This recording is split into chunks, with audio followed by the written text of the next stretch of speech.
डोकरी वेझो government boys higher secondary school Badar में गस्टा यूनिट पारां जश्न ईद मिलादुल नबी तकरीब मुनक़द कई वई, जंहिं में स्कूल जे उस्तादनि ऐं शागिर्दनि वॾी तादाद में शिरकत कई।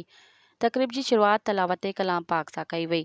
तलावत कलाम पाक में कलीमुल्लाह सुमरो, तज्जार अली भट्टी ऐं सनाउल्लाह बिरोई, नात ख़्वानीअ में अली बुगियो, नूर मोहम्मद भट्टी, हसनैन नूनारी ऐं तक़रीरी मुक़ाबले में अताउर रहमान सुमरो, सबक़तुल्लाह सम्मो ऐं अब्दुल वकील पंवर नुमाया पोज़ीशनूं हासिल कयूं।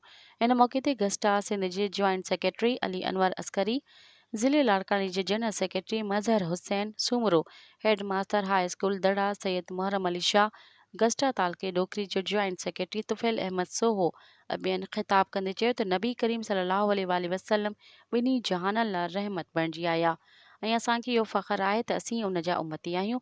हुन चयो त असीं ख़त्मे नबुवत ते मुकमल यकीन रखूं था।